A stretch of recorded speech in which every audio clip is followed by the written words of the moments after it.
Okay, so we got to talk about this, the Penguin show on HBO, right? It seems like it's everywhere. Everybody and their mother is buzzing about it, Yeah. and especially Colin Farrell's performance, right? Right. So we're diving into a whole bunch of these critic reviews today, just trying to figure out, is the hype real? Yeah. Is this just another like comic book spin-off?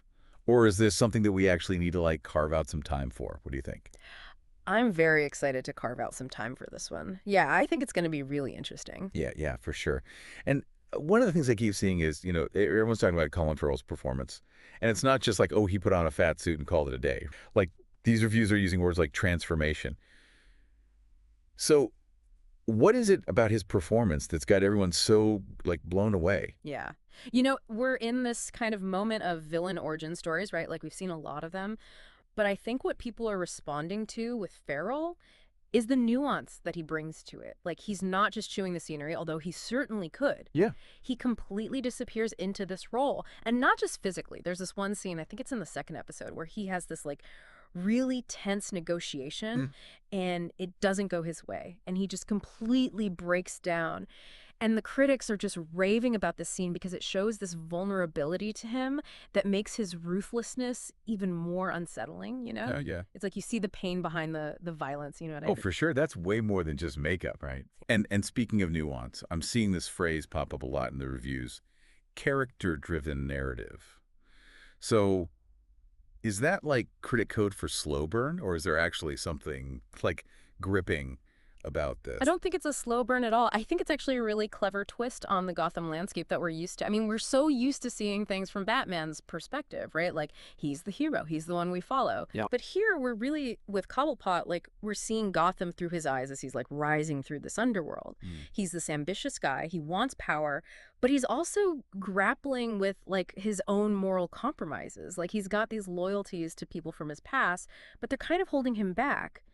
And I think the reviews are picking up on how this different perspective, like it forces you to question your own kind of allegiances, within this world of power struggles. Like, who would you be in Gotham? Yeah, yeah. Who do you trust? Yeah, exactly. Makes you wonder if you would even survive a day down there. Right. Exactly. Yeah. Because it's not just about like good versus evil. It's about all the gray areas in between that.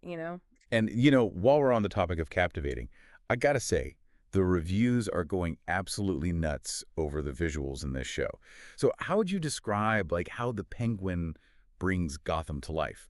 Like, is it different? How so? I think it takes like Gotham as we think we know it and just makes it even grittier, even more, I don't know, lived in. Like there's just this incredible attention to detail.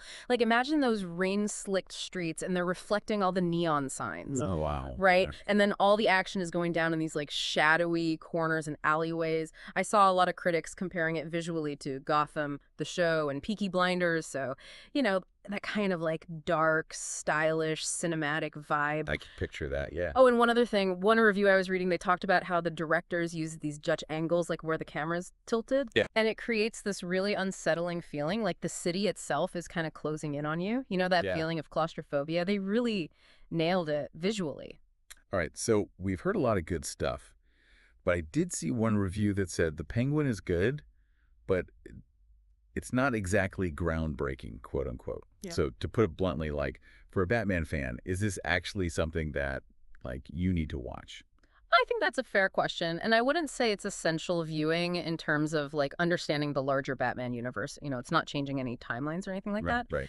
But I think what it does so well is give us this fresh exploration of a character we think we know. It's almost like the show asks the question, what made Oswald Cobblepot become the Penguin? And it's that deeper understanding of his motivations and his backstory that I think is what really resonates. It's not just a simple villain, he's complicated. And honestly, you might even find yourself sympathizing with him at times, which to me is always the sign of a well-crafted story. Okay, yeah, I get that. So we've got like this award-worthy acting, a really complex look at what's going on in Gotham beneath the surface, and these visuals that sound absolutely stunning.